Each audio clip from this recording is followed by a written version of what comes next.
Hello, ladies and gentlemen. Welcome to the Elite Racing League Old Testament Firearms Truck Series for race number 2 of the season. Here for the Hopesgiver International 150 at Auto Club Speedway in Fontana, California. We're going to be finding ourselves with 150 miles, 75 laps of amazing truck action. My name is Sam Dyer. With me is Vic Bloom and Tyler Fody, and it is going to be amazing fun action for 75 laps to see who's going to be racing in. But first, we have qualifying.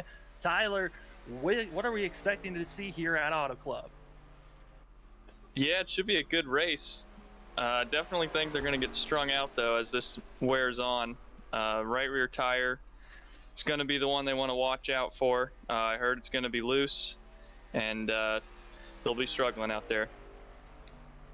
Yeah, Vic, it is going to be a fun racing action. You're going to be running our controls here tonight, so we're going to let you focus more so on that. But as we're looking at the field, we're seeing the drivers finally putting down some lap times, and exciting to see where drivers can be placed as RC Enerson just got top of the board. But Vic, what are you excited about for this race? Actually, it's funny you talk about RC because RC is the person I'm excited for, not because I painted his truck, but I did that. But I'm actually excited because RC was really fast on Wednesday and just couldn't get it done. He, when they visited here on Wednesday in the Cup Series, and just some unfortunate stuff didn't. Or actually, sorry, he did get it done. He won on Wednesday, didn't he? It's been a long week. A lot of fun racing action here for the Elite Racing Network, and it is fair for us to forget what is going on just because of all the leagues that are going on around us, but certainly fun as we are still on board with RC Enerson top of the board with a 41.675, and that's looking quite good to hold up as Ryan Lett's going to fall short about 3/10 slower, but we're expecting these drivers to stay pretty close. It's a two-mile course as Tyler, 2 miles. This is looking kind of like a Michigan race where the draft is going to be a factor for these drivers to worry about. Yeah, normally I would say so, and I still think it'll be a factor. They did recently patch the trucks, you could say, and reduce some of that drafting effect. But even still, I think it'll play a factor. But I feel like it's going to be one preferred line once the tires start to wear, and you're going to want to be on it. Speaking of tires, drivers, once we go live, are going to have 4 sets of tires to work with in pit road, and we also find ourselves with 2 stage cautions that are going to be popping up as well during this race, as we got a lot of drivers cycling in, 2 coming short, as it looks like Blake Barney is actually going to be coming up short, as well as Scott Crump coming up short, as well as both those drivers running in 2nd and 3rd place on the board at the moment. But this is going to be a fun 75 laps for these drivers as qualifying coming slowly to an end. 40 seconds left for them to put down their fastest lap times. Yeah, really impressive, the qualifying time there by RC. I don't know how he was able to find that big of a gap on a track like this where you're nearly wide open. But he's known for doing that, and not really surprised to see him up there. RC does some really magical things. I don't know what it is. He certainly does. I mean, this guy is just, it's something. He has been amazing during this time, and Austin Beer is going to be calling up short as well, as they'll be finishing for 3rd on the board so far, but still time for drivers to cycle through. And as I say that, it comes to an end. RC Enerson gets top of the board, gets pole, and it's going to be that 0-0 to his outside as drivers are getting gridded up and ready to go. Actually, I take that back. We do have a heat race that is going to take place, but those drivers have already locked in. We started with 43 drivers that were set up for qualifying. All of them qualify for this race, and as we're getting drivers set up, we'll take a quick note to thank some of our amazing sponsors, as it is going to be Hopegivers International being our main sponsor here today, and we want to give a big thanks to Hopegivers. Hopegivers International is a production that is helping out all those of at-risk children in nations of India, Nepal, as well as Hades and many others. Their mission is to assist all the needy that are needing some help. They also are collaborating with other missionary partners and just trying to help everyone out of those children at risk. Thank you for Hope Givers International for sponsoring today's race for the Hope Givers International 150. as we are getting ready and set for this race to actually start up for the heat race. I think we do have our in-race reporter that might be ready here shortly as we're getting ready to pull him in. That's going to be Jordan Owens, who is our in-race reporter for today's race, as we're getting ready to pull in that driver. Tyler, qualifying's done. Now it's up for these drivers to get ready for this race. What is the draft probably going to be looking like for these drivers? Early on here, it could be wild. You always got to get the pre-race jitters out, and this first stage being only 20 laps, I think it could be a little crazy.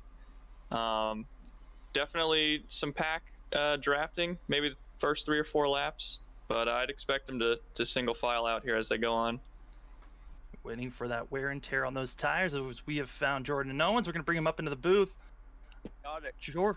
Jordan, it's Sam, Tyler, and Vic up in the booth. You got us? Hey guys, how's it going? It's going all right. As we're waiting for this heat race to go underway, you're our in-race reporter for today's race. How are you feeling about here at Auto Club? I completely butchered qualifying, so I'm gonna be starting last. So I'm off to a great start.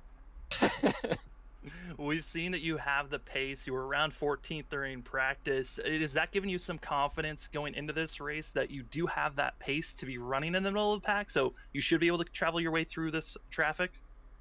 Yeah, honestly, I felt great with practice, especially on long runs. I thought I was one of the fastest ones out there. So, I'm frustrated with qualifying, but at the same time, it happens. So we'll just make the most of it. We got 75 laps, so a lot can happen.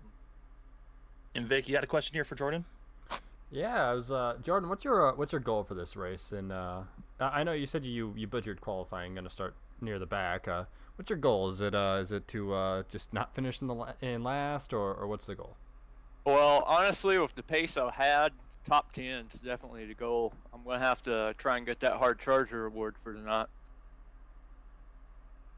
That is a word that we cannot wait to see if you can. I mean, you're in the best opportunity. Starting in last place, you got all the chances to move up. Tyler, you got any questions here for Jordan? No, but I'm looking forward to seeing that 16 truck run through the field here. Hopefully, you can get that discount with the Country Cozy blankets. I'd be okay with that. All right. Well, Jordan, looks like the heat race is about to go underway. We'll give you time to watch if we're seeing any drivers getting ready, but obviously get ready for this 75 lap race. Thanks, guys. Y'all have a good one. So it sounds like was not allowing some of the drivers to get gridded up for this heat race. So we're just kind of going to be waiting out and holding out for this race. But Tyler, you talked about how this course before the broadcast looked like the fuel range is going to be pretty optimal for a lot of these drivers with the way that the stages are blocked up. 20 laps, and then 30 laps to finish out this race. Yeah, talking to some of the drivers beforehand, it looked like it could go anywhere from 36 to 40 laps on a tank. So probably not going to be a factor, which as a driver is always another nice thing to have, or one less thing to worry about. As I was saying earlier, I think just managing your tires, especially for that long third stage, will be what gets it done in the end. And tires, like you said, something to focus on. And with Auto Club, it is so wide, similar to Michigan, where there's so many grooves to work with. Do you see that there being too much space for these drivers, where an incident possibly could happen, where drivers are looking for the same spot? Definitely early on, while they still have grip, can see them fanning out, which is always a recipe for disaster when you get them going 3, 4, and even 5 wide here. As drivers are getting set up here, as the heat race is still going on. Vic, it's Auto Club, it's nighttime, and there are a lot of hungry drivers hoping to have a good night here today. Are there any drivers that you're focusing on besides RC Enerson that just got the pole? Yeah, I usually focus on all the ID racing guys, Vincent Isabella, Shane DiMantova, Blake Barney, all those guys, but that's personal bias there. I think the one to watch, it's probably going to be Ryan Lutz. In all honesty, it probably is going to be Lutz. Last week we seen Lutz run out of gas coming to the line, and you know, Fody here, our pal up here, he he was part of that, and it's pretty interesting. I think Lutz is going to be the guy to watch tonight. Yeah, I was about to say, Fody, you're probably gritting your teeth at hearing the name of Ryan Lutz at this point. Oh yeah, definitely. I don't think there's a race we can go without running into each other, but it's all in good fun, and I'm hoping he has a good run tonight. Well, drivers are gritting up and getting ready to go, so let's do a quick rundown. Vic, you've got the call.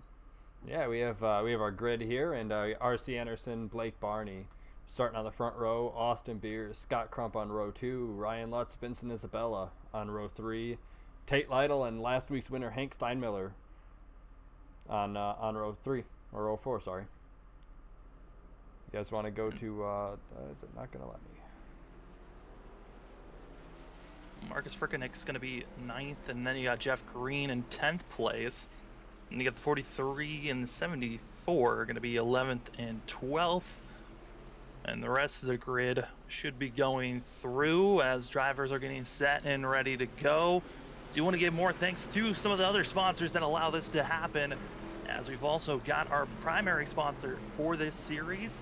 That is Old Testament Firearms. They pledge to honor God in the provisions of quality firearms, also helping out in getting the best equipment for yourself as we move forward, the best value for your customers, service, and go beyond in all of your experiences. Thank you to Old Testament Firearms for helping sponsor such a great league in the truck series as we're getting ready to go underway. Yeah, and as we get ready to go, and got Blake Barney, he's gonna be in the 00 truck. Honestly, I wouldn't expect the 99 and 00 to be the two that would start on the front row of this race, but R.C. Anderson definitely not much of a shock, but Blake Barney kind of out of nowhere in my eyes. Yeah, and given an opportunity to see how these drivers are going to be able to react moving forward. Pace truck is off. 75 laps to see who's going to get this thing done, as we are now green. R.C. Anderson with the best start. But Tyler, this might not be the best opportunity for this driver, as the draft could be a factor coming on the backstretch. Yeah, definitely might have gone a little early there. We'll see what happens here down the backstretch, but he could be in trouble here. As we look back for the battle for third place, these drivers are all side by side, and they just keep on getting wadded up. Further back you go, as they're 3 wide back for 7th place, and they're just going to be ducking and diving. This is what we're expecting to see for most of this race moving forward. We got Tate Lytle on the inside of last week's winner Hank Steinmiller. Tate sideways off the corner. Someone's spinning in front of him. 90, but he saves it. What an amazing save that is by Crump, who got completely out of shape and going to be falling all the way back to 14th. Not the start you want to see from that driver, but still possibles of moving back forward. As R.C. Anderson, Barney, Isabella, your top 3, and Ryan Lutz, he's going to be in 4th place, trying to make a charge forward. Yeah, it still looks like they're struggling a little bit with the tire wear, as we were saying, with the right rear. It caught Crump, and saw a couple other trucks getting a little sideways.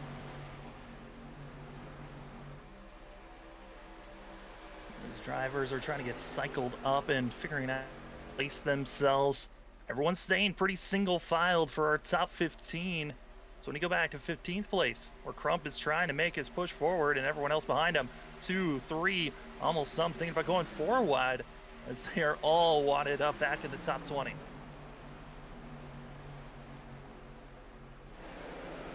RC is checking out here. I thought the draft might play a bigger factor, but it just doesn't seem like they're able to get within touching distance of him right now. This is one of the bigger differences between Michigan and Auto Club, is the fact that these corners are a little bit flatter, and so the draft and that momentum you carry through the corners, it's a lot more of how you enter these corners on how well you can carry your momentum. As contact for 3rd place, as, oh boy, Ryan Lutz and Vincent Isabella making contact, and here comes Hank Steinmiller to the inside. Excuse me, that's Frickeneck in the 13 trying to make a move.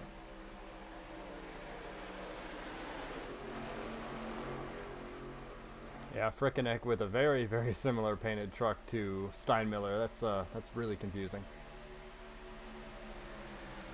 just trying to cycle through as these trucks, I mean, they're going to be trying to put their best foot forward. Now going to be cycled pretty straight now as we go back to around 8th place. You got Andrew Rucker getting, watching a great battle in his mirror. There's Jeff Green trying to get by the 43 machine. And you also got Austin Beer, who's blinking slightly and might have disappeared on our screen. Nope, that's just on my end where he disappeared. Yeah, Lutz and Marcus, they're seemingly tandem drafting past the 00 there. They're moving to the front. Something I didn't think I'd see at Auto Club right there. Tandem drafting. I thought we were done with tandem drafting after last week. I mean, that's what these 2-mile courses of Michigan and Auto Club bring, is the potential of that. As we're seeing 3 wide action here as these drivers trying to make this battle for 3rd place work. A little bit of contact there as the 13 is able to hold off, and dropping back is going to be Barney, who did not like that contact. Excuse me, that was Isabella that made that contact with 13. As that 3 wide action, there's so much space, but sometimes you just don't have the knowledge of how close the car below you might be. As they're still blocking, and Frickeneck, that is an aggressive block by the 13. Yeah, it looked like Blake couldn't decide how far down he wanted to go on Frickeneck, but he's going to get the pass down here in 4. 00 able to make the pass made. Isabella going to be following suit, going down to the apron, and that's fair game. You can go down there. The double yellow rule no longer in effect at this course. Definitely some aggressive driving by these guys out here early on in the race. Maybe a little bit too early, if you ask me. Yeah, Fody, if you were out there, you probably wouldn't be that aggressive. Take it back. You would be very aggressive to get to the front, right? Well, it's all about clean air right now, and I feel like, well, RC, obviously, but Lutz has positioned himself pretty well and is breaking away from this pack. Definitely don't want to be using up your stuff early like some of these guys for 4th, 5th, and 6th are. Yeah, no, these guys are being extremely aggressive. And looking at some of the drivers that have been doing a great job making their way through the pack. Shane DiMantova in the 20 machine right now in 26th place has done a great job. Started back in 32nd position up to 26th. And then also Chad Thornquist up to 29th after starting back in 41st place and last place on the grid.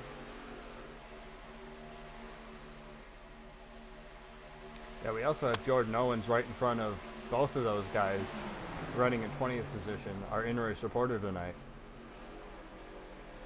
Making some slight moves for themselves, and some of these drivers in the back, I mean, they're willing to make aggressive moves because they see the opportunity. Hey, these drivers side by side, I can take it 3 wide, use the momentum I get off the corner, try to make these passes, and around the 20th to about 30th place, that is where we're seeing basically a hornet's nest of drivers trying to figure out how they can gain the most positions and waiting until we get to that stage around lap 20 where we don't know. I don't know if we got confirmation if it's going to be a stage caution that comes out, or we know for sure it's going to be a stage points for our top 10. Yeah, it will be cautions here. They'll have 2 of them, so it'll be a fresh reset pretty much for everyone out here as far as tires and fuel goes. As you're actually talking about the top 10, you got Austin Beers just sneaking in past Craig Arvanites to get into the top 10.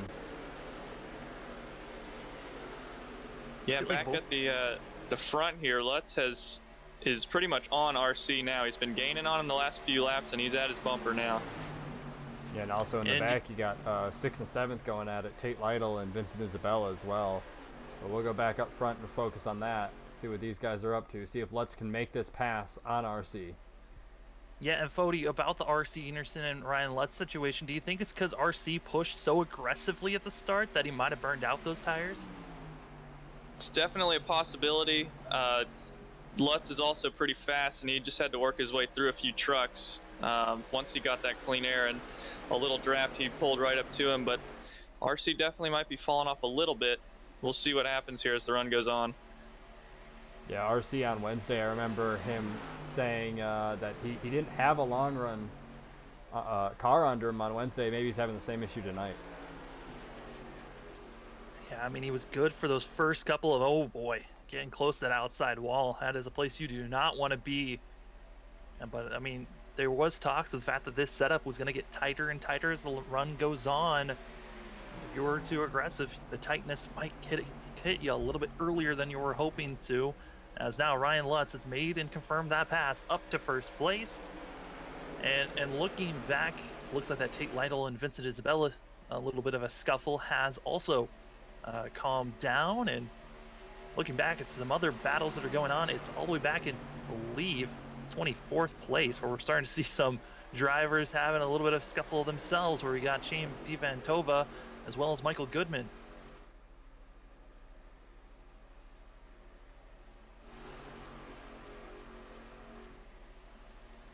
Yeah, last week's pole sitter Alexander Van de Sant running in 16th as well, though he's battling right now with Josh Personette on the front stretch to go into one. Personette going to have the bottom line on him. I believe Van de Sant is the champion from the IndyCar Series, but I could be entirely wrong on that. I know he was running in the IndyCar Series last season. He's running it again this season. He did fairly well last season, but I want to say Henry Bennett was the champion for 2020B. I don't remember. I just know that Van de Sant's been running in that series, and seems to be doing fairly well for himself from what I see. So glad to see him doing. He's been known for being very good at those IndyCar races. Yeah, absolutely. We'll say back at the front here, RC might be in trouble. He's fallen to fourth. Matter of fact, the 3 L&M trucks have positioned themselves into the top 3, and Lutz is actually under some fire here from his teammate Marcus in the 13 truck. Yeah, as well as Blake Barney, going to go to the inside of RC.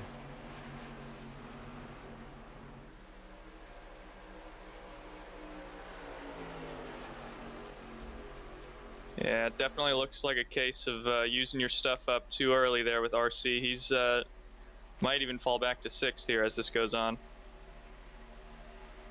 This is kind of what you usually see in Auto Club, or the drivers that feel like, hey, I've got the speed, you push extremely aggressive, and since you've got that short run pace, you make the mistake of pushing a little bit too hard and not trying to save up those tires for later on. And now we're seeing our front 3 try to pull away. And you talked about R.C. Enerson driving back. He's now back to 6th place, and in front of him, you've got Tate Lytle, who's been making a great charge in the 56 machine. Tate Lytle started in 7th place, up to 4th now, and just slowly, methodically making a charge forward. And also Jeff Green, who's back in 7th place, started in 10th, up about 3 positions, doing a great job. Frickenik, though, out of all the drivers in our top 10, biggest mover, started 9th, up to 2nd. I want to say Tate Lytle here might have been a driver we overlooked, which is not something you'd usually say. He's been around Xfinity and Cup at least for a while, and definitely has winning speed every race we go to. He might have been saving a little bit here, so watch out for him. Maybe not the end of this stage, but the last stage to have something. Of course, he has to have some better luck than he's recently had, and actually be able to finish this race in order to do that. Yeah, that is too. the biggest. Yeah, that is one of the biggest things, is make sure you're there at the end. I know recently there's been a lot of server and connection issues, and I'm hoping that these drivers, we don't see any of that happening, but it looks like all drivers have now officially logged into the session, as Brian Onsen had major issues, did not grid up initially, and now is 16 laps down, but now is on track. Yeah, people might not see it on the ticker, but I promise I have all the cars turned on. It's just iRacing not showing it. For some reason, it shows half the grid being out of this race, but they aren't. Everybody is still circulating. We'll give you quick updates throughout the race on how those drivers in the back half of the field are running. But for right now, all of our drivers up front staying in the line, not really making any charge just yet. Hank Steinmiller for 2nd place was thinking about making a pass on Ryan Lutz, but it's been our front 3 kind of just swapping around who's going to be leading up front, trying to just make any type of move, and it's Tate Lytle that's slowly gaining on them. Drivers that are side by side for a second, Now in 11th place, that's going to be Kendall Noah Player, who has made a pretty good charge and trying to get into the top 10. Another guy making a hard charge here. I don't know if we touched on it earlier, but Jordan Owens started nearly last, and he's up to, I want to say, 17th, 16th right now. Yeah, started in 36th position up to 18th place. One of our biggest movers overall. And, you know, like we were talking with him before the race started, he was a driver that had top 14 pace. He felt like he had one of the fastest trucks out there. So obviously showing that pace and able to cut through traffic this easy, this is a lot of great knowledge for him to be taking in on how his truck's going to work in the draft. Definitely could be one to watch in the final stage with it being a little longer. If it goes green the whole way, you might have something.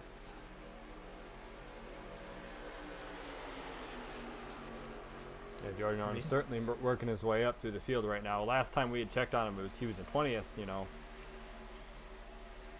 He's definitely working his way up. And these drivers are now on the white flag, you could say, of the first stage. So they are running until the yellow flag comes out. First, the drivers in the top 10 all aiming for that marker. And we'll see if our front three want to duke it out to see who's going to get the most bonus points.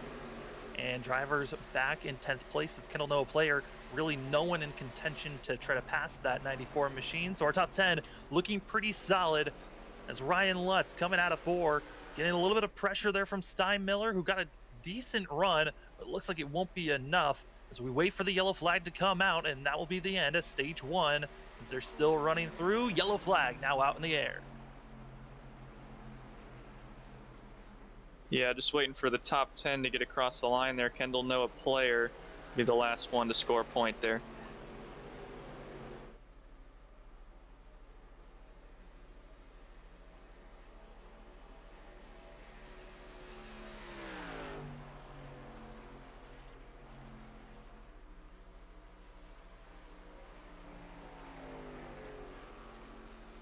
Yellow flag coming out. Ryan Lutz getting the victory here as they all try to race around and get back to the pace car.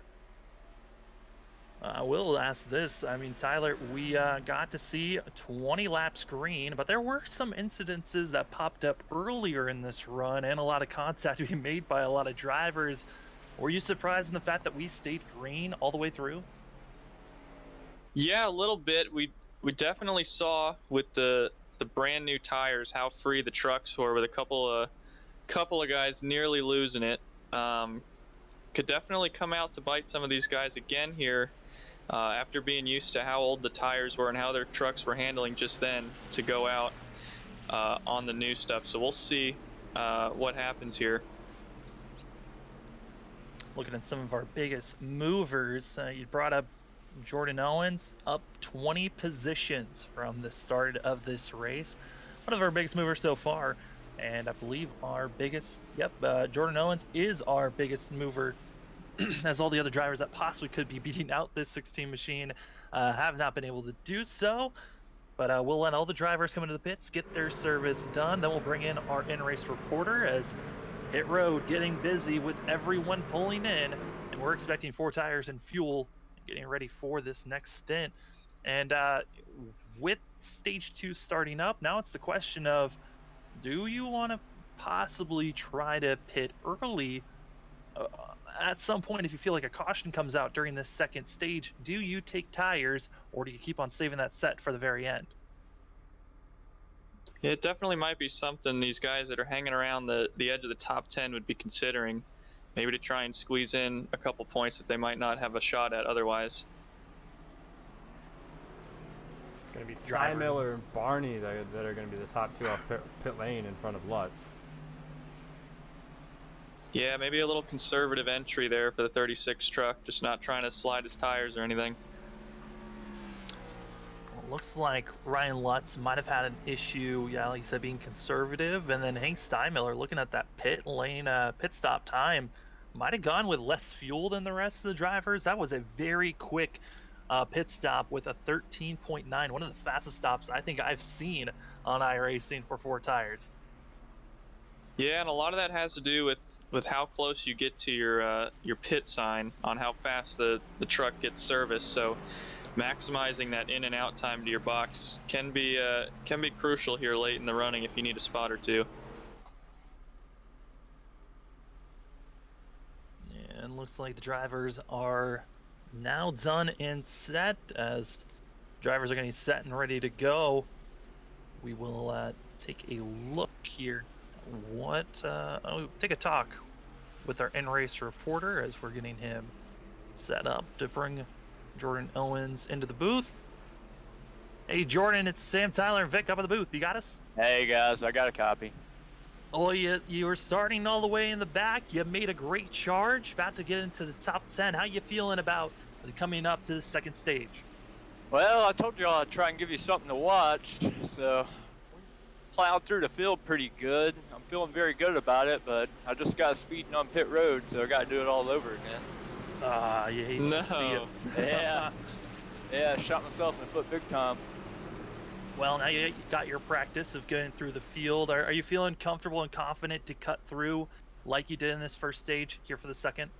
Well, I went 3 wide 4 different times, so I'm being a little bold, but I mean, honestly, you have to pick people off quick before you get spread out. So, you know, I'm trying to just be smart about it, not put anyone in a dangerous spot. I'm just going to have to do it all over again, try and stay out of trouble, so. Certainly is. This driver's getting ready to go. We'll let you go, Jordan. Good luck for stage 2. Yeah, hey, I'd keep an eye on Matthew Weeks. He came up through the field with me. He started 29th, and he's up there, so. Hopefully I can get back up there before the third stage. All right, Jordan.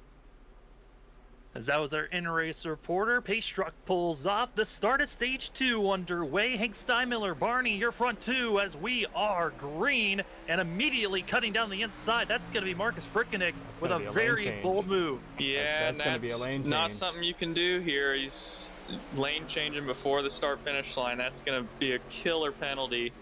I believe it's a drive-through. It might not matter. Somehow saves it. How did Frickenig save that? We don't know.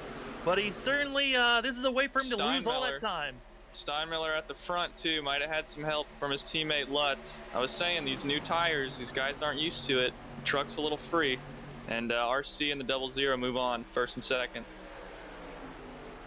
And officially now, Marcus Frickenig has been black flagged, so that 13 machine is going to have to come into pit road, and it's giving an opportunity for these drivers. Yellow flag, though. Caution happening in the back. As looking through, it looks like it might have been the 78 machine. That's going to save the 13 truck. I believe it'll just be an EOL now, whereas it would have been a drive-through under green. He's too far back to look at that. Because Marcus looked like he was just entering pit road when the caution came out, so it'll be a question of if and when. It looked like it was the 57 that got loose, and then a little bit of tangling between the 57 of Tristan Wood and also the 78 of Jeffrey.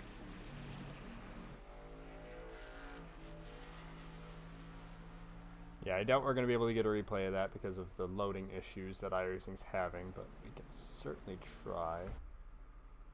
Well, I can always just do a play-by-play about this. They were coming out of turn number 4, and then the 57 was running about a groove higher than else, got loose off the exit, came down, drifted in front of the 78 of Jeffrey Sickles, and made contact, phased into one another. Major contact and damage for the 78, but it looks like the 57 just dealing with a lot of front right damage, and we'll have to try to work on that moving forward. There are no fast repairs for these drivers, so we'll see how long that damage is going to be. But our first official on-track caution, that wasn't a stage caution, and now you get these drivers to reset, and we do it all over again up close. And now, Tyler, this is a question for you. Usually you're a guy who likes to conserve your tires. You didn't really have that long of green flag run. Would you risk going for fresher tires here, trying to outlast and pass everyone else if you start in the back? Nah, well, with only 10, 11 laps in this stage, I think you just got to hold steady here and try and get what you can. RC's has lucked out big time. I think he restarted 6th or 7th, and he's at the front now, so he might shoot off here and take this stage 2 victory with how short the run is. Gonna really it's helping these guys out up front for sure, because now you're getting more time on. It was already a shorter stage, like you were saying, and also now you get to save your tires even more. I like that call that you made. This could be helping that 99 car a lot. But as we're under pace laps, do want to give more thanks to our sponsors. We've got so many to help with the Elite Racing League. As we've got ourselves C2 Freights.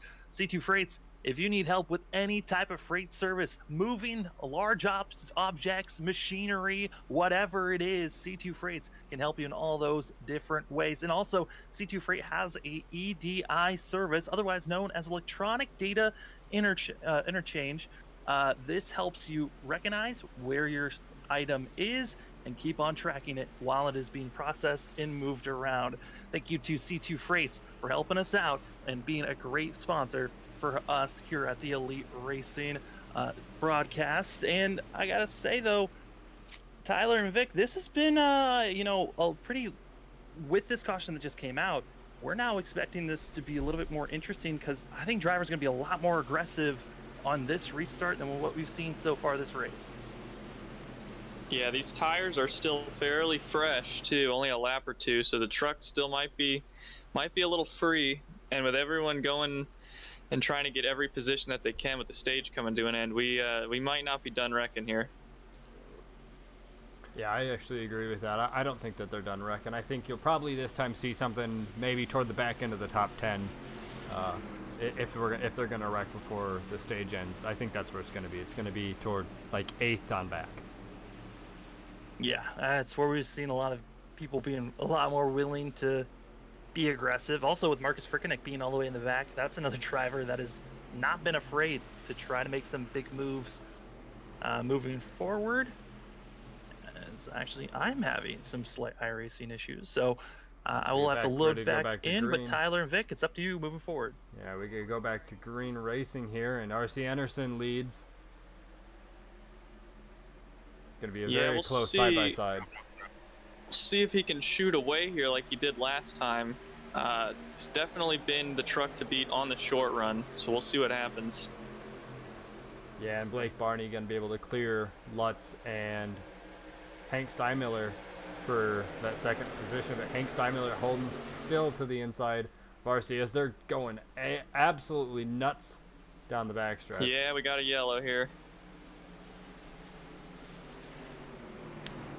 Yeah, not really surprised by this yellow coming out. Like we said, the aggression level certainly was going to be a rise for a lot of these drivers, feeling the pressure of a shorter stage, as well as feeling like, hey, this is my best opportunity to go 3-4 wide to even try to make a pass.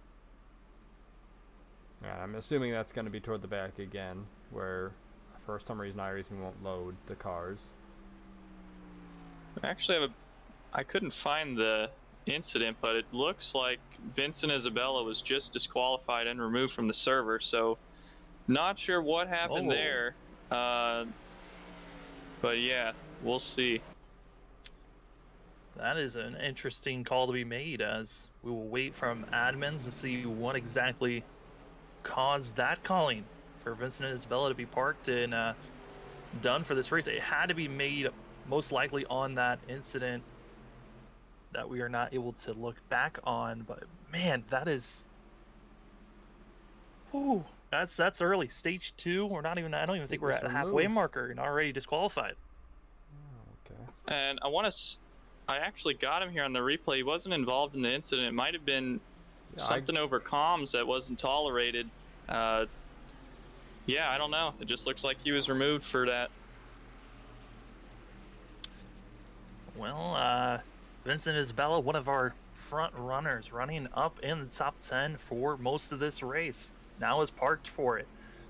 And, you know, you brought up on that last caution, Tyler, the fact that RC Anderson, with these caution pace laps, it allows these tires to hold up and might be helping in the 99. And I mean, this is going to be a shorter run, but it was about 10 laps green once we saw the 99 really falling off compared to the rest of the field. So we'll see if he could still hold on moving forward, as still we are looking at lap 40 as our lap for when these drivers will be having their final stage 2 caution, and then we'll be racing to the end.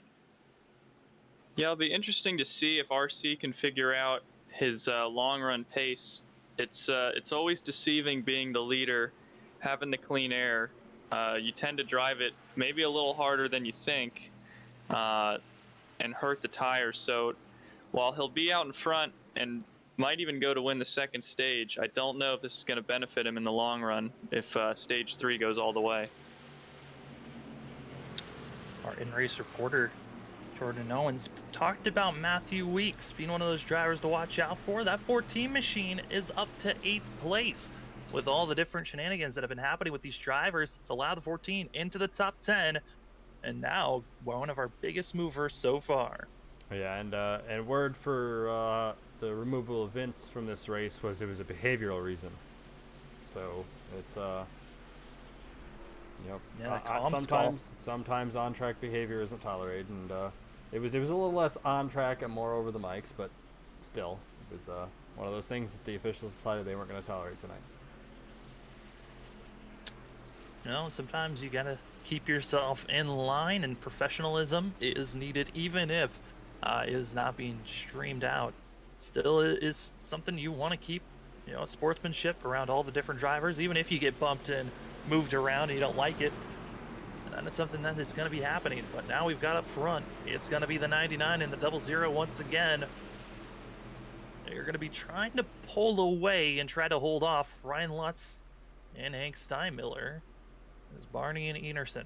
I mean, both these drivers look quick, but we saw in that first stage, the longer the run went on, the more those two started to drop back and lose touch to our front drivers. And we'll see if they're able to switch things up and learn how to save their tires any better here in stage number 2. As pace car lights are off, we're going this time by.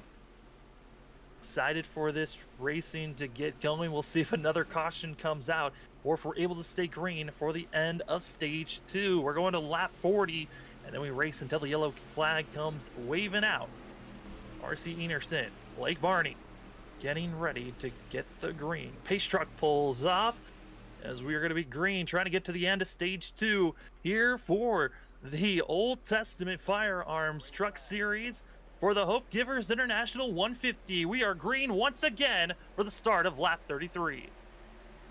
Yeah, and another good start there by RC. Hank Steinmiller might have been sleeping a little bit there. He's going to give up a position, but Lutz is actually gaining here. We'll see if he has anything in the 7 or 8 laps that we have left. And Lutz able to make that pass on Barney. As drivers scattering extremely wide. Our in-race reporter, Jordan Owens, back in 28th position. I don't know if we could go that far back, but he went down on the apron to try to go 4 wide. Oh boy, coming out of 4, Scott Crump again. It looks like lost it. And Shane DiMantova. Yeah, we can actually look back at this one, boys. Hey, there we go. Tate Lytle involved in this one as well. There we go, taking a look back at it still as they go into 3. Over. As they go into 3, this is the replay of it.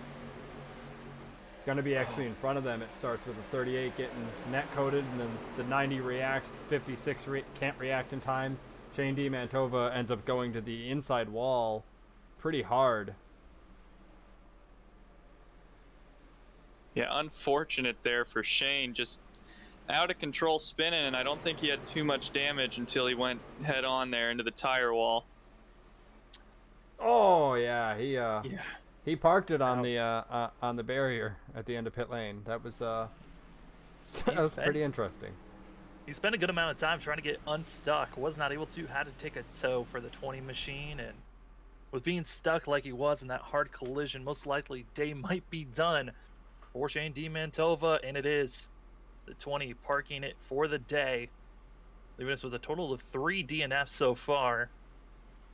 Yeah, and interestingly enough, the the 42 and 20 happen to own the 00 and 19 trucks as well as their own with ID Racing, Isabella Di Mantova Racing.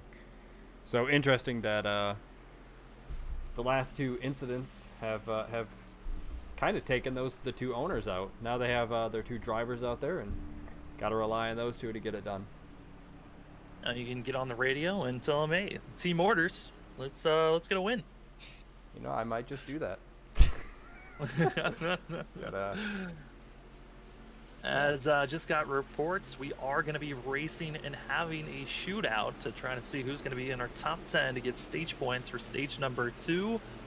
And, you know, Vic, we were looking at the points, and it actually is really interesting. If you're able to be in the top 10 for both stage 1 and 2, you can find yourself actually having more points than the driver that wins the race at times if you're able to really maximize your stage points. So, you know, for some drivers, they might not be thinking about stage points, just surviving, hopefully get a win, while others are thinking, how do I maximize my points if I feel like I'm not going to be able to win any of these races?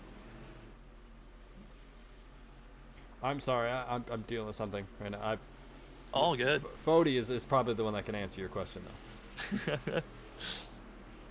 Fody, as a driver, I know your goal is always to win and be up front, but is there any thought of, hey, I might not be able to win this race. Would I want to focus more on those stage points? Yeah, definitely. If you're more of an outside top 10 truck, if that's where you feel like you're going to end up being most of the night, then it might be worth staying out or pushing hard to try and grab some of these points here before they go on to the last stage. Other than that, though, these guys up front are going to be looking to get everything they can here, and we'll see what happens. They might not be done wrecking, though. Oh, absolutely not, especially with the aggression level and how much it has been kicking up.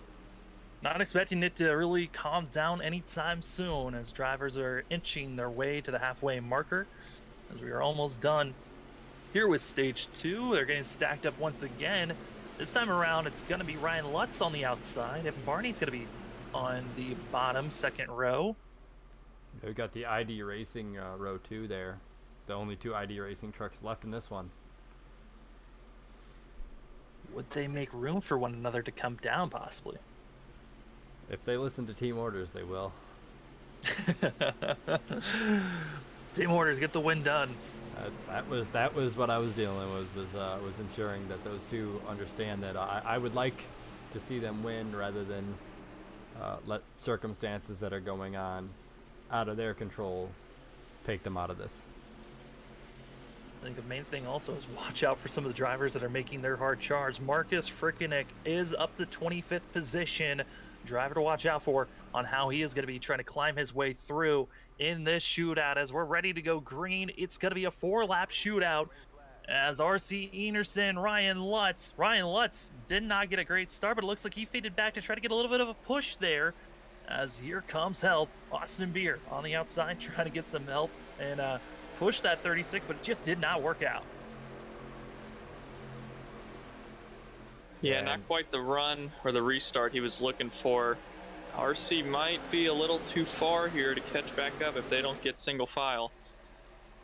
Oh boy, they are too wide. Looked like they were about to go 3, almost 4 wide, battling back for 8th place. But right now, side-by-side teammates for 3rd place, as Barney and Beer is going to be so close to one another, and they got to be careful. We've already seen multiple instances, and it grazing the wall. He's going to be Beers, I believe, who's going to drop back and lose position.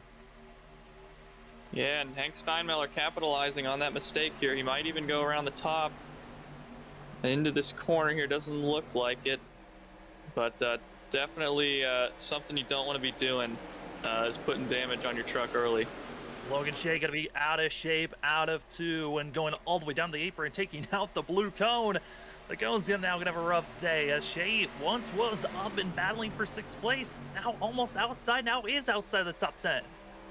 Yeah, we've got Barney and Steinmiller still battling for 3rd place on the front stretch, as Steinmiller is on the inside now, but they're still side by side, still pretty close. It's just going to clear him here. Lutz is at RC's bumper, though. He might be looking to sweep both stages. He's got 2 laps to do it. Yeah, Lutz actually just ran the fastest lap of the race as well. On top of Yeah. that. I just don't feel confident with RC right now. Even with all those pace laps, I just don't know if RC has saved up enough tires and has been able to save it. Here comes Ryan Lutz on the inside, trying to go all the way down the white line. Got to be careful. We've seen netcode be a factor already this race. And here comes the 36, able to get below the 99. And now RC Anderson battling, trying to have that momentum as they're almost bumping off of one another down the front stretch. Very close side by side into one. This could play into Hank's hands here. Well, they're single file now, but a little bit of a loss of momentum. Hank might be looking to capitalize here. Now the drivers are racing to the yellow. When will that come out? As RC Anderson giving a little bit of a bump, now going to be ducking it low, deking out the 36 the best that he can, trying to get Ryan Lutz out of shape, but RC Anderson going to be staying on the high side as the 36 of Ryan Lutz has the momentum and is pulling away from the 99 machine. And this should be the end of the stage 2 once the yellow comes out, but it's all racing until that yellow flag as they continue to go. There it is. Ryan Lutz does it again. Let's actually see if we can get a word with Lutz. I know we have our in-race reporter always ready and available. Let's see if we can get a word with the stage winner. As we will try to work on getting Ryan Lutz up into the booth. It's been a Ryan Lutz, that's your second stage win. Yeah, man, truck's pretty good. You know, I think I like the setup a lot more than the Cup car. I think it's a lot more snug, a lot more drive off. So we definitely have a good truck. So hopefully we can close the deal in this final stage. Yeah, and you actually just ran the fastest lap of the race right as you were passing RC, or right about to pass RC Anderson. How did you pull that one off? That's pretty impressive. Yeah, just high entry. You know, high entry, low exits. You know, I always have the runoff no matter what track you're at. It's the same thing whether it's a short track, a 2 mile track, or a mile and a half. And I saw him going shallow, so I was like, screw it, we're going up top. And I went up top, had a good apex and a good drive off. We got the draft and just had a monster run down the backstretch. And he tried to open up his entry a little bit and just gave me the lane on the bottom, and we were able to fill the hole a little bit and take the stage win. It was mighty impressive. I'll move you back down to your team channel. Just mighty impressive. Hopefully you can pull it off and actually pull off the actual win tonight. All right, appreciate it, boys. And that was Ryan Lutz, 2 double stage winner tonight. Think he's the one to watch? Yeah, we'll definitely my favorite coming into this final stage if it goes green the whole way. We'll see how he gets into his box here, though. He did lose a couple spots last time, and if RC can take the lead to start this final stage, he might be putting up more of a fight when Lutz goes to pass him back. Yeah, and RC drivers. Oh, sorry, go on. Well, I was looking at that stage and where drivers came out. I gotta say, 12th place running, and we'll be shuffling to see when he comes out. But that was gonna be Thirnquist. Started back in 41st position and was up to 12th when that yellow flag came out. So amazing run by a driver that did not even start on the grid. Actually had to wait and started on the back half of the field, and now is going to have to work his way even further up, but certainly looking to be one of our hard chargers of the day. Yeah, staying out right now is Alexander Van de Sant. Dustin Dewar and Rishabh Khosla is actually going to try to pull some strategy, probably with 2 tires. That or he missed his box. I think Rishabh might have missed his box. Looks like he might have just driven all the way through.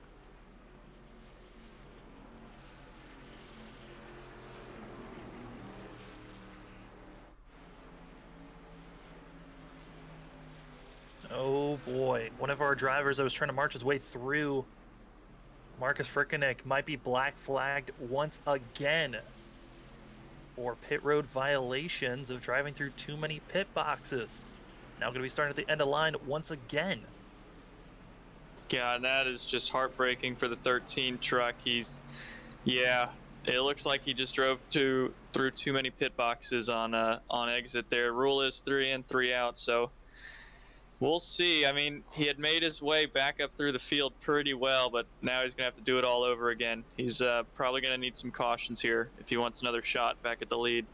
Yeah, and actually, before we go green again, I do want to mention the 74 moving his way up. That's a guy we haven't really talked awful much about, if at all. Cooper Johnson, the 74. He's currently running 14th or 13th. He's moving his way through the field. Definitely one of those, like, quietly moving through.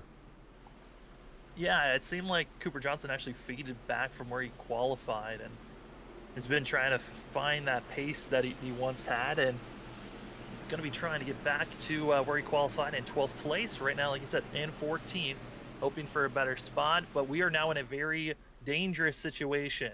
Our front two drivers did not pit. They are on older tires, and Dustin Dorr might be slightly damaged. So this is going to be a terrifying start for the drivers on the outside and on the inside for the potential of wheel spin and also unawareness, as it looks like Dustin might be having some connection issues. Yeah, I would say that the connection issues for the 32 was before we get going back to green.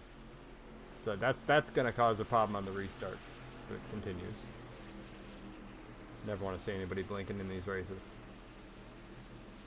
As pace truck pulls off, we get ready to green. We're racing to the end. Who's going to be getting that checkered flag?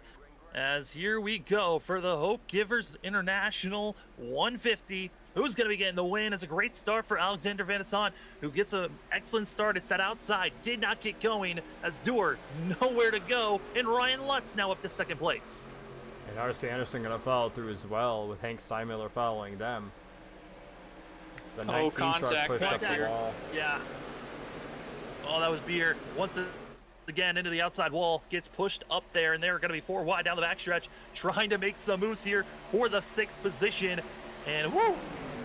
They are certainly not afraid of bumping and moving each other out of the way. Yeah, just looking back on it real quick, it looks like Hank Steinmiller caught the apron coming out of 4. Caution. Tyler Dixon looks like might have been spinning around. Yeah, it was the 54 getting loose in 21st position when this happened.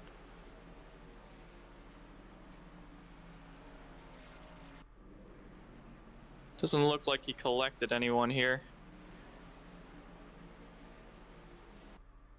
I'm going to go back and see what happened. It looks like a driver might have misshifted and actually blown up his engine. That looks like Sam Smith might be that driver, as I'm trying to figure out what exactly happened to the 70.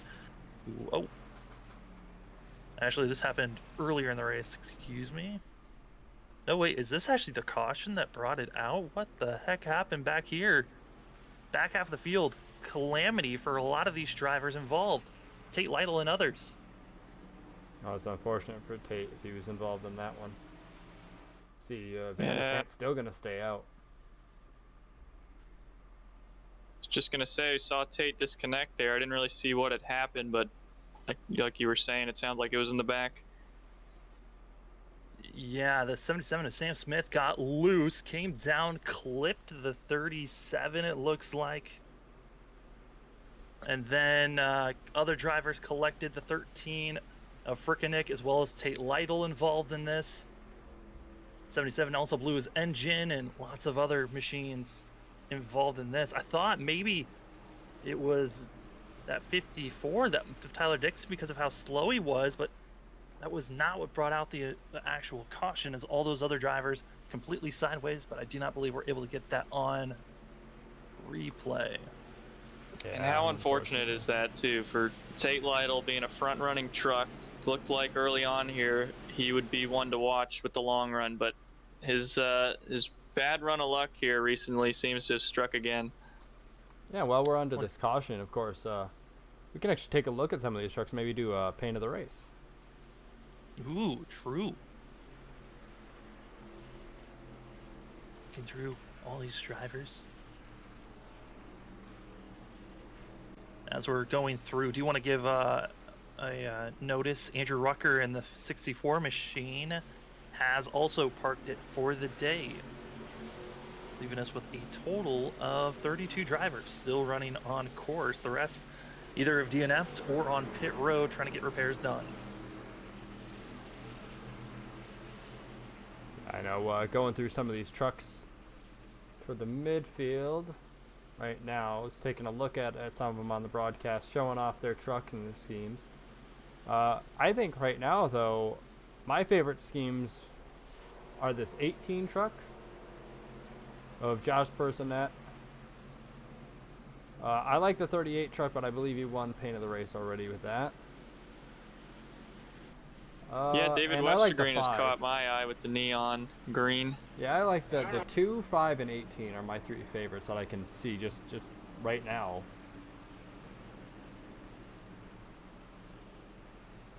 Chuck Sweeting also with his infamous Mystery Motorsports scheme that we've all come to know across all 3 series. Man, I gotta say though, Kendall Noah player, that 94 always gets me. Good scheme that he's got.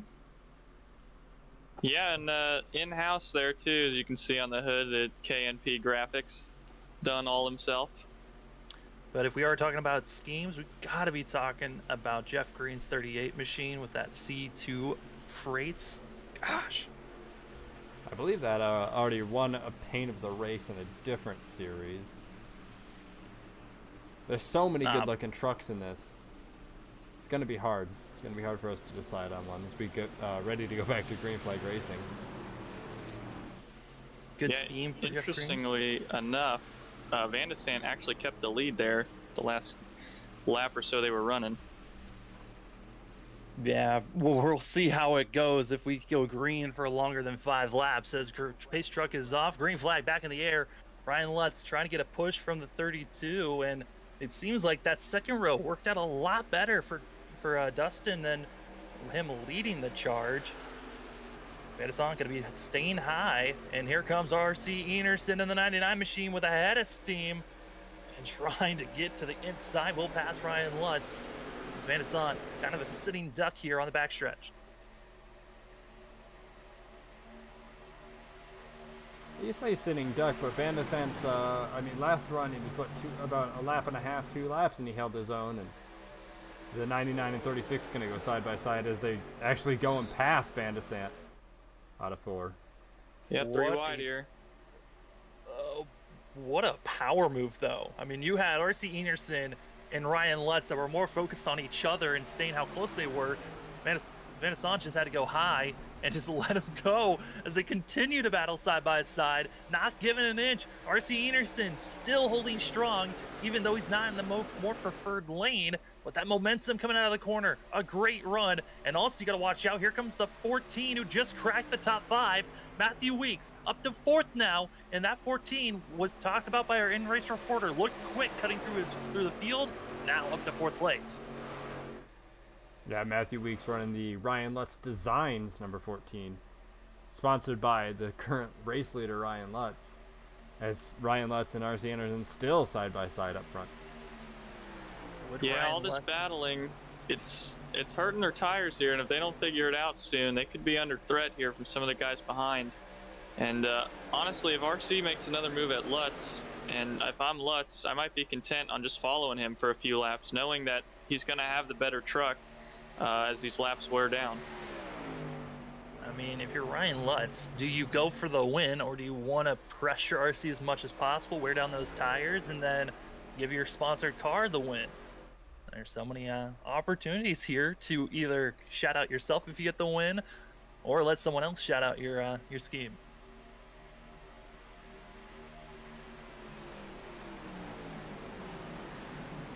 Still side by side for the lead.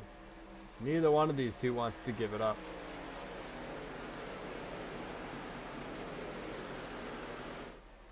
I mean, with how much they have been staying side by side, this has to be hurting them on the longer run, as Jeff Green gets out of shape, as he was trying to just run up front, but the damage that he had taken, it is hurting the 38 machine as he's just dropped even further back. But man, they are still side by side. As I say that, though, Ryan Lutz falls back in line behind the 99 machine.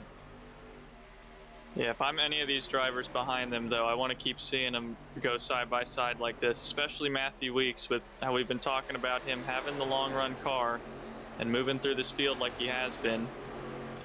If he's got a shot, look for him to take it.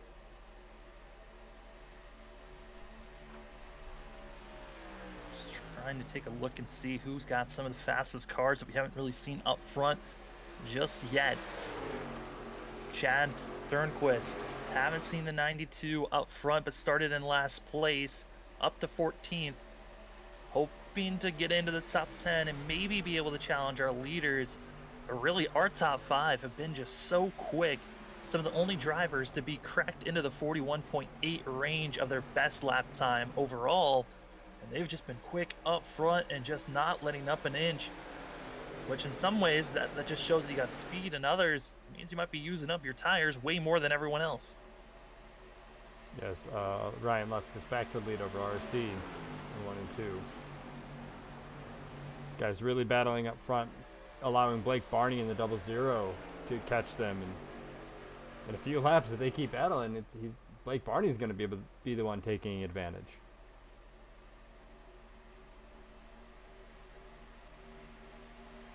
Yeah, we'll see with how content RC is with running second. I can't imagine he is. But with the pace that Lutz has shown, it might be all that he can get right now.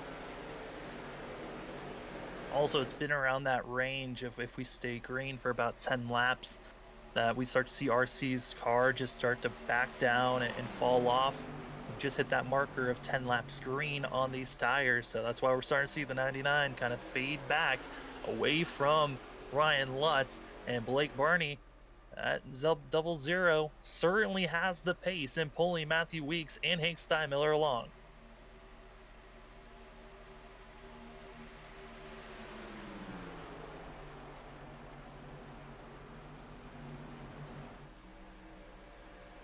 Yeah, starting to get maybe a 6 or 7 truck breakaway here.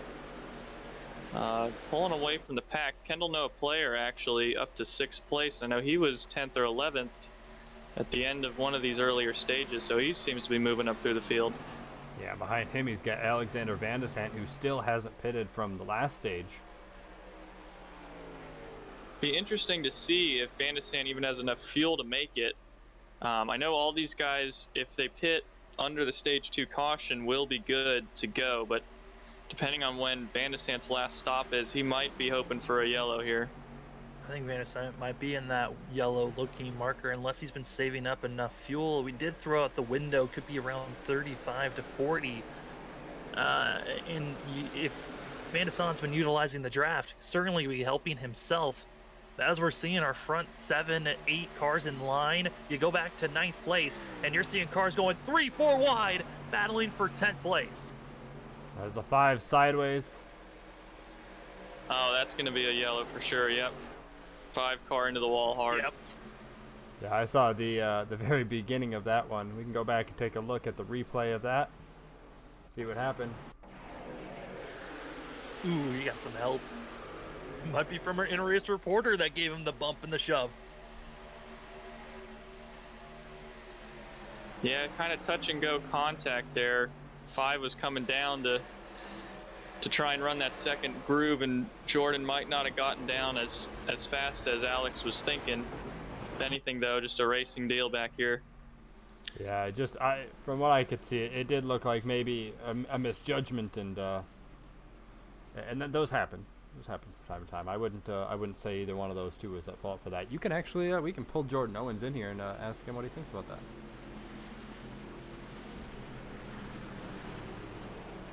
Ready to pull Jordan up in here. Do want to give a huge thanks to our sponsors here, especially to Hopegivers International for all their needs. As it looks like we've got Jordan up in the booth. You got us? Yeah, guys, headed down pit road. Gonna try and not speed this time. Well, as you're trying to focus on that, we'll also ask you a question. What exactly happened on there? I mean, it looked like you were content on holding that second lane coming into the corner. Were you expecting the 5 to come down in that angle? No, I wasn't. So honestly, it's about the first time I have no sympathy for turning somebody. I mean, I'm a man on a mission right now, so All right, on Jordan, you're doing a great job out there. As you said, so obviously that contact definitely not intentional on your part. You feel like the 5 was more at fault? Well, I don't think he knew I was there, so saying it's his fault is kind of harsh, but he just came down and I happened to be there, Absolutely. Yeah, Just a racing deal, yeah. Like, I didn't have any damage or anything there, so, it's just one of those incidental things when you're racing 2 and 3 wide. It's going to happen. You just hope you're not the one that gets spun. That's exactly true. Well, Jordan, last question is where everyone's getting back ready to go green. We're coming close to the end of this race. How are you feeling about marching your way even further up? I've had to do it twice now, so I don't know. I feel like I'm better on the long run, so I actually need this thing to go green. But I'm going to be pretty disappointed if I throw away a top 10 here, because I've had the speed tonight. So we'll see. Like I say, I've shown everyone I can come through the field, so at least they know I was here tonight. All right, on Jordan. Good luck the rest of this race. What channel do you want me to throw you down to? Pro Edge, please, if you don't mind. I got you. Y'all take care in the booth. You too.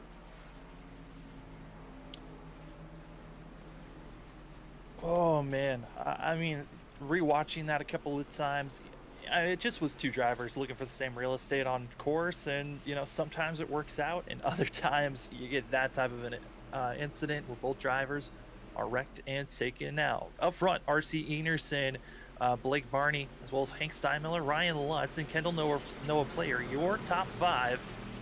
And we're getting excited and ready to go, as we're going to be 15 laps to go here in this race when we go green once again. I'm going to go ask both of you guys, but first, Tyler, who do you think has the biggest advantage moving forward after taking this new pit tires and this final pit stop, it looks like? Yeah, well, I would have said Ryan Lutz, but it looks like he was conservative again coming into his pit stalls, and he gave up 2 spots. With only 15 to go, the 99 truck could be the favorite here. It's touch and go, but right now I'd say the odds are with the 99 truck. And Vic, what are your thoughts? Yeah, I'm actually going to agree, but I think if this continues green from this point, we're going to see RC fall off again. I think this is going to be in the hands of Blake Barney, Hank Steinmiller, and Ryan Lutz, and even the 14 of Matthew Weeks. I think those are guys to watch for this. Well, pace truck is off, and we are green here for the Hopegivers International 150. Hopefully we'll go green for these final 15 laps. RC Enerson leading the way, Hank Steinmiller and Barney following behind, and we'll see who can make that charge as Ryan Lutz, Matthew Weeks, they're waiting in the wings to see what's going to happen, as it looks like Steinmiller stuck on the high side and being freight trained as that low line really getting going. Yeah, watch these trucks too. New tires, they're going to be loose. Could see another incident here. Hard blocks going on Austin Beers. I've been watching him in the back half of the field, and that's where carnage is looking to happen. Back in 13th, 14th place, the 54 goes around, and so does the 90 into the wall, bringing out another caution. Let's take a look back at that one. Yeah, aggressive move there by the 90. He saw a gap and he went for it, but on the entrance to turn 3, that does not always work out. Yeah, as we see, they go 3 wide down the backstretch with that Blake the block from Beers. The 33 and 90 touch each other into the 54, and unfortunately it's the 90 into the wall pretty hard, and 54 kind of some rear damage to that one. Yeah, I mean, going through wide in that scenario, I mean, you're feeling the pressure. 15 laps to go. That's not a lot of time to make moves, and so drivers feeling that antsiness. There's not a lot of give and a lot of take being seen by these drivers, as I don't think that's enough green flag running for anyone to really pit and try to get an advantage tire-wise. As I was re-looking, doing the math, I believe all the drivers still have 2 sets of tires left in pit road, so if we stay green for a little bit longer, there still is that opportunity to get fresher tires than some of the other drivers up front. But if anything, Alexander Van de Sant has shown us sometimes you can have about 13 older tires, lap older tires, and still run up front pretty decently well. I can't imagine Ryan Lutz is too happy seeing all these cautions. Just given the advantage here to the 99, the shorter this run is going to be. I can 100% agree with that one. I can't believe that Lutz would be too happy with seeing another caution happen and giving RC the advantage of a bunch of short runs. We've seen that RC is really, really good on short runs, but cannot make it happen on the long run. Yeah, this is it's gonna be interesting as car getting the lucky dog position. It's gonna be Jeff Green in the 38 machine. Gonna be now on the lead lap after getting that lucky dog spot, bringing us with a total of 32 drivers on the lead lap, but that could drop down. The 54 of Tyler Dixon hard into the wall with that accident, and most likely will be doing repairs for the most, if not rest, of this race. And RC Anderson, I mean, it could be frustrating as a driver seeing all these cautions coming out, but if you're a driver that recognizes, hey, I'm really good for 10 laps when we're green, are you hoping for more cautions, or are you kind of wanting to win this race under green stipulations? I believe RC. I honestly think RC's hoping for a bunch of cautions. If it's anything like Wednesday, he's really, really liking these short runs and just hoping the short runs continue. Was just going to say, yeah, if I'm RC, I want this thing to pace the rest of the way. Well, we will see how this thing goes. I mean, it's kind of been a wreck fest since we've got to the halfway margin of stage 2, and it seems like longest we've been able to go green was 5 laps since lap 25, 28.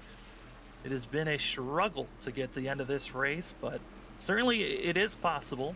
Ryan Lutz looking quick, won stage 1 and stage 2, but needing help for this race to go green if possible. As pace car lights are off, we're going to have 11 laps to go, and every time we have a caution, 4 laps being dinged away, and the opportunities of a longer green flag run, they disappear. I mean, another quick caution, and we're only going to be having probably a 6 lap to a 5 lap run to have another shootout. Well, that's exactly what RC wants. He's been good on those quick short runs all day. We'll see here. Just looking at the trucks, Hank Steinmiller in the 63, he's got some right side damage, so I don't know. At least watching that last restart, it looked like his truck was maybe dragging a little bit on the top speed end. He might not be a factor here for the win, and if I'm Ryan Lutz, I want to get that 00 out of my way as quick as possible. I will. I won't go into what happened in another league between those two, but there's some history between the 36 and 00 contact-wise, so I don't think those two are going to be afraid to dice it up with one another. Absolutely not. Pace truck is off. 11 laps to go. RC Anderson on the outside.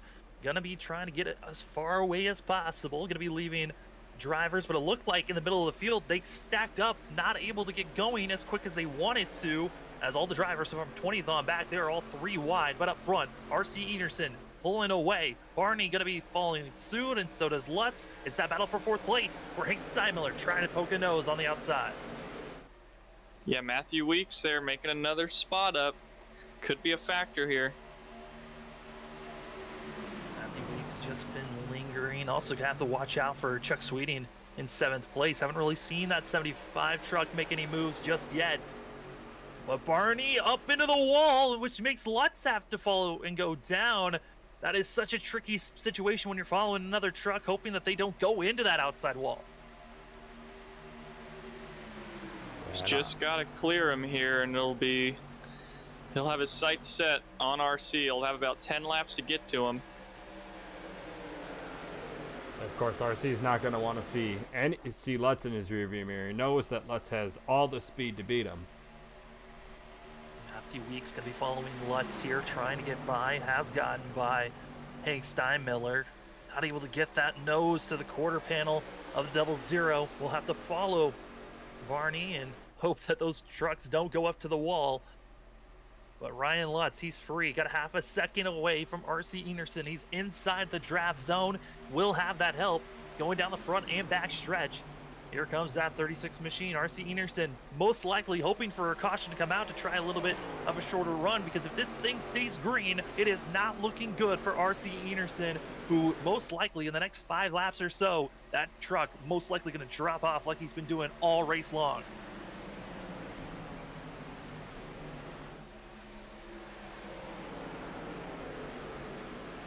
Like some drivers might be having some issues in the middle of the field. A little bit of contact around the drivers that are around 20th place. Yeah, they were 4 wide off of 2. Saw in the way background shot, but this battle up front's pretty exciting. You know, you got Lutz, who's gonna attempt to make a pass on RC as soon as possible. He gets to his back bumper here. Yeah, Weeks was just looking at Barney there. I think he's got something. If he can clear him, I think Weeks is just as good as these front 2 are. Driver that has just marched his way into battling for 7th place. That's going to be Alexander Van de Sande. Haven't seen him up front since he had those much older tires and went with that older tire strategy. Now inside of the top 10 and trying to make a march forward, but a lot of drivers to get by that are looking hungry to make a move. Chuck Sweeting now going to be trying to get under Hank Steinmiller, and Weeks, like, hey, going to the inside might not be the best move as he full sends it under there of Barney, and Barney has to move up just a lane, and the 14 trying to stick, and it looks like he might be drifting up just a little tad. Yeah, that's tough side to by do. side. Tough to make that pass with that shallow of an entry. It looked like it just stepped out on him on exit. RC Enerson, he's feeling that pain on the outside. Here comes Ryan Lutz, power moving on the outside, carrying that momentum, but here comes the 99 on the inside, trying to push up, carry that speed, and it's working for now, but they're side by side for the lead and for 3rd place, and then you've got Chuck Sweeting just waiting in 5th place. Where did he come from with that 75 machine? Yeah, notorious for showing up late in these things. Even he might have something as well. I think we got 4 or 5 trucks capable of winning this thing now that they're all bunched up. Chuck Sweeting started back in 37th position. Matthew Weeks started back in 29th. They're now battling in the top 5. 3 wide for the lead. RC Enerson trying to hold on in the middle, but that is a tricky spot. He's got himself Matthew Weeks on the inside, Ryan Lutz on the outside. There's still 3 wide coming out of 4. Looks like Daytona out here. This could be anyone's race. They could even all wad it up. Just like that, we're now 5 laps to go. 3 wide action for the lead. And the question is, Tyler, who's being hurt the most when they're 3 wide like this? RC moves up almost into Lutz, and they survive coming out of 2. You're asking who hurts the most. It's the 14. He can't get the run. Oh, Chuck Sweeting gets contact there with RC Enerson. He's now up to 3rd. He's been bullying his way, and now on the inside of RC Enerson, it's Ryan Lutz, though, in the lead, and it's going to be Chuck Sweeting able to get by. RC, those tires have faded, and now hurting everyone behind him. Power move by the 75. The gap opened up, and he took it immediately. Now, what does he have? We haven't seen him up here all race long. He could be the truck to beat. Van de Sande, he's back in 7th place. He's stuck in the middle. One of those drivers that possibly could be trying to make a move, but he's back in 7th place, like I said. Matthew Weeks still stuck on the inside, but he has gotten past Barney and RC Enerson in 3rd. But Chuck Sweeting moving himself from 7th up to 2nd, and now finding himself in such a awesome place with a chance to make a pass on Ryan Lutz, who Lutz, once later on we get into a run, no one has challenged the 36 at all. Yeah, we got Matthew Weeks here cleared for passing 3rd. He did lose a little bit of time. That might have been all he had. He killed his stuff, I think, running the bottom that shallow for those few laps. 3 laps to go. Vic, what are you seeing out there? It just looks like RC, just getting swallowed up. Those tires just gone. He needed another caution. He's just not getting it with 3 to go. Hank Steinmiller trying to figure out how to get by, also utilize the draft, and now you're seeing everyone just scatter, realizing, hey, we got to get by this 99 machine. Hank Steinmiller, big block there on Kendall Noah Player, and now the 94 able to get by, which leaves the 97 stuck on the high side, losing time, but up front still, Ryan Lutz coming out of 4. Chuck Sweeting has a chance here. 2 laps to go. Is there a possibility that Chuck Sweeting can get under the 36 and move him out of the way? I don't know if Chuck's that kind of driver. I think Chuck's going to want to pass him cleanly. Because I don't We'll run around. see. I don't run around Chuck all too much. Fode, you'd be the one with the experience that would know. Yeah, no, he's definitely one of the cleaner drivers, but I have yet to see him in a position like this where it's him and the leader late in the running. This is it. 4 more corners to go. Ryan Lutz, he wants to sweep it. He won stage 1. He won stage 2. White flag in the air. Ryan Lutz has one man to worry about, and that's Chuck Sweeting. As they cross the line, will the draft be good enough for the 75? He ducks it to the high side, trying to get Ryan Lutz to shift his momentum in his weight. Not able to do so. As they enter turn number 1, will there be a chance? Ryan Lutz looking perfect. He hits his mark. Coming out of the corner, he's pulling away. It's now 2/10 on the backstretch. Now it's going to be Chuck Sweeting. He's got to follow and try to utilize the draft, but he just doesn't have the momentum. Chuck Sweeting, he needs a little bit more help. His final chance right here as Ryan Lutz. He's looking good to sweep it. Coming through corner number 3 and 4, the 36. He's done it. He's got the space. Chuck Sweeting just not there in time. Ryan Lutz able to get the win here at Auto Club as they're coming across the line. It's going to be close, but it's Ryan Lutz. Yeah, what an ending there. They got the clean air that he needed, and he just didn't look back. But heck of a drive from Chuck. Really came out of nowhere to steal second, and Matthew Weeks too, coming from, I want to say, outside the top 10 to steal a third.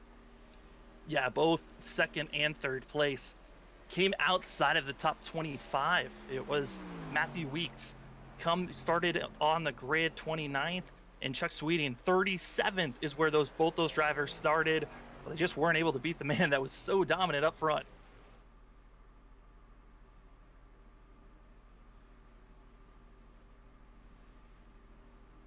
Ryan Lutz gets to burn it down. I mean, what a race for these drivers. And all of them are getting set up. Vic, I believe that you've got our unofficial results. Yeah, we do have the results, and it is Ryan Lutz, Chuck Sweeting, Matthew Weeks, Blake Barney, Hank Steinmiller with the top 5. R.C. Anderson dropping all the way to 6 after not receiving a caution that he needed. Alexander Van de Sant pulling off the strategy move there in 7th. Joshua Personette, Austin Beers, and Chad Thornquist, who started last, gonna finish 10th. We have Michael Goodman, Kendall Player, Logan Shea, Craig Arvanites, and you'll see the rest of them gonna go across the screen as we see in the background, of course, Ryan Lutz doing burnouts. I mean, what a great run as we're waiting for our top 3 to get into the booth for interviews. I mean, Tyler, certainly a dazzling finish there of drivers we haven't really seen up front most of this race, able to climb their way and get up there. What was some of your thoughts here at the end of this race? Yeah, it was definitely a case of maximizing the situation, really. We saw a couple short runs, couple yellows late in the going there, and it was just a case of who could grab what to see to where they would finish, pretty much. I mean, Chuck and Weeks came from well outside the top 25. Van de Sant and Personette, 7th and 8th, they were also ones that started way out there. Yeah, I mean, Thornquist able to start from last, get up to a top 10 finish, probably our biggest mover of the race. Great charge for himself, able to move up 31 positions. Incredible to see. But all these drivers out here, I mean, they had to make as many big moves as possible, but we will now get a conversation with some of those drivers that got to cut their way through. Yeah, we're going to interview the winner first. We'll interview the winner first. Ryan Lutz is going to be our first driver up into the booth. You got it, Sam. Ryan, it's Sam up in the booth. You got us? Yes, sir. Well, you won stage 1, you won stage 2. What were you feeling there when you got a lot of cautions piling up on one another and you only had 11 laps to try to get by that 99 machine? We needed to be aggressive. I knew RC was going to run me 100% like he should for the win. And I don't know. I thought we had a dominant truck in the long run. The short runs, man, you never know. You know, we saw in the cup race, you know, we all top 5 wreck coming, you know, in a 1. And I was just waiting for it to happen. We were 3 wide on the top, but I just figured I'd hold my line and just drive it as hard as I can on top. And we were lucky enough to clear them and just set sail. Yeah, I mean, Ryan, once you got the lead for those final about 4 laps, you had a bunch of cars just moving around in your mirror. How much were you mirror driving there, or was you all looking through your front windshield hoping for the best? I had an eye on the mirror. I knew Chuck got the second. And Chuck's always a closer in these deals. You know, he's like Kevin Harvick. He always comes, you know, with 5 to go, he's in the mirror. And I knew if we just hit our marks, kept our momentum up, we had a really good truck, and I can really just once I got it to set and in the corner, I could really just put it to the wood and let it ride off the corner and let it come off and have a really good run off. So I just figured if we just kept hitting our marks and just doing what we've been doing all race, we were going to come home with the win. Yeah, I mean, you got a solid win, and now we're going to look forward in 2 weeks going to North Wilkesboro. How are you feeling about that and going to short track racing? Well, I'm pumped up. Short track racing is all me, so I'm really pumped up for Wilkesboro, and hopefully we'll do the same that we did today. Well, Ryan, a great run on your part, able to finish out both Stage 1, Stage 2, and get the win here today. Before we let you go, the stage is yours for any shout-outs. Thanks to everyone that puts a lead on. Chad does an awesome league. Everyone at Lake Norman, Marcus had a really good run, and just got bid on some ELLs. Hank was always there every restart helping, and just everyone that puts the show on. Sam does an awesome broadcast on. Vic does awesome, and I know Fody was in the booth calling it, so lucky we can get a win for the boss man up in the booth. And just everyone that pitches in. It's always fun to come Sunday nights and watch. I know I have family watching, my girlfriend's sitting next to me watching, so it's pretty cool to get a win. Well, congratulations, Ryan, and go have fun celebrating this one, and good luck in 2 weeks. Awesome. We'll grab second place Chuck Sweeting now, and we'll have Tyler Fody.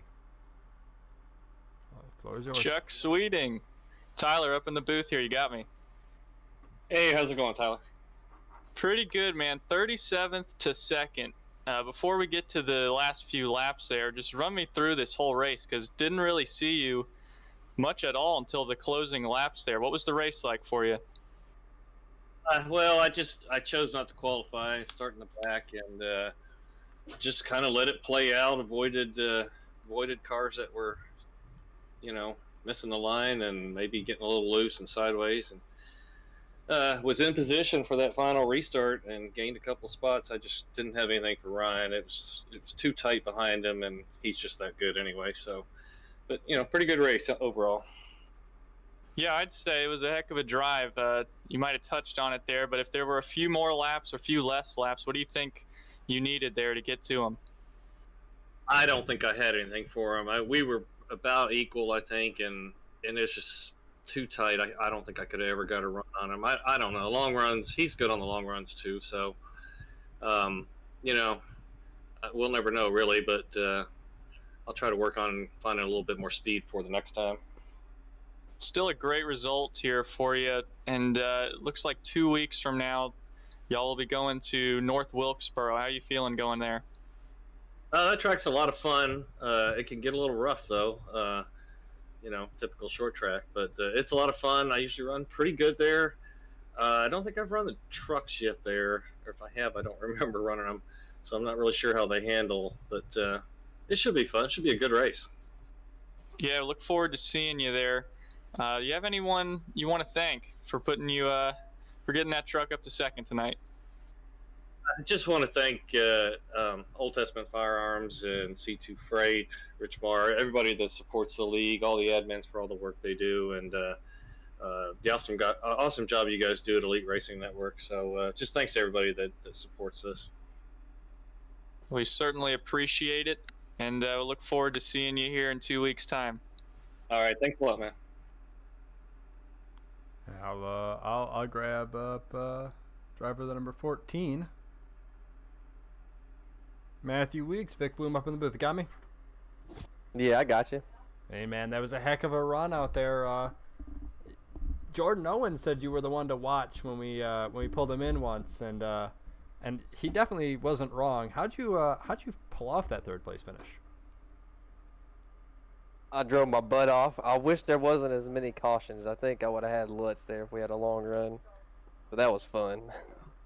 Yeah, it looked like a ton of fun out there, and of course, Ryan Lutz is sponsoring you, so that's how'd that deal come about? I was asking for a sponsor for trucks because I wasn't really going to run it, and then Lutz offered, so I was like, hell yeah, I'll do it, man. Here we are. Right. So how's it feel to get beaten by Lutz, though? You get used to it after a while because he wins pretty much everywhere we go. So. Yeah, and but you did a hell of a job out there. As I think you might have even avoided one or two of the wrecks. I don't exactly recall, but I believe you might have. Yeah, Rucker got into Hank and someone and Austin Beers once, and then I think Hank got loose before that first caution before that. It was crazy up front. And who you got to thank for putting the number 14 out on track? Thank Les for sponsoring me, man. It means a lot for him actually doing that, you know. And this Pro Edge, I'm like the only Pro Edge guy besides Tate running, so just feels good to represent those guys. Well, right on, and bunch of great guys at Pro Edge. I can admit that. Well, I appreciate it, man. Yeah, thanks for speaking with us, Matt. Yeah, no problem. Y'all have a All right. Simple cutoffs. Those happen every once in a while. I did not mean to. I promise I did not mean to do that. But if that happens. Yeah, it's been a long night. I mean, a lot of amazing racing action. I'll give you both opportunity to respond to this, but Vic, what are some of your final thoughts for this race? I think this race was a lot better than I would have thought it was going to go, to be quite honest. I'm glad that it was a really good finish. I really am. With Auto Club, it could have been just a miserable, boring finish, but I'm so glad that was entertaining. Chuck Sweeting almost taking the win from Lutz was everything this finish needed. And Tyler, for you as well, final thoughts on this race, and what are your thoughts moving forward in 2 weeks going to North Wilkesboro? Yeah, well, as far as tonight, it really was more exciting than I thought it was going to be. We didn't really know who the winner was going to be until the last 5 laps or so. They kept swapping back and forth, but in the end, I think the best trucks finished where they deserved. You saw Chuck and Weeks both with fast trucks coming through the field, and RC, which we had talked about all night, unfortunately couldn't figure out the long run speed. Might be something he works on in the future, but it was a good race tonight, and I think moving forward in 2 weeks to Wilkesboro, we might see the same few trucks there battling for the win. Yeah, it was amazing racing action. We didn't know if a long run was going to come, but those final 11 laps gave us a very exciting finish of giving Ryan Lutz the chance to pass the 99 machine and never gave it back. As Ryan Lutz in the 36 truck gets the win here at Auto Club, and like we said, in 2 weeks we go to North Wilkesboro. I want to say thank you for Vic Bloom for operating the cameras, graphics, and everything that went on, and also to you, Tyler, for being up in the booth with us. It was a blast for me to be up here for the first time in the truck series, and I'm excited to see how the rest of the season's gonna go. Race number 3 of the season, North Wilkesboro, in 2 weeks. Excited to see how that's going to go down. Also want to give a quick thanks to all our sponsors: Old Testament Firearms, Hopegiver International, as well as C2 Freights, and Richmar Florist. If you have not looked up Richmar Florist, you need to. They are one of the most interactive sponsors for floristry that want to be involved in racing, and also they can help you out if you ever forget to give flowers to that special person. But for us here tonight, my name is Sam Dyer with Vic Bloom and Tyler Fody. Have a great rest of your night. Richmar Florist makes every day a special day, from weddings and large events to that little something for any occasion. Richmar Florist has the perfect floral expression, and they're open online 24/7 at richmarflorist.com. Everywhere, every day. Richmar's 2 retail locations offer a fantastic selection of floral creations, gifts, and home decor. Book your free consultation in our showroom for your special event needs, and visit us online at richmarflorist.com today.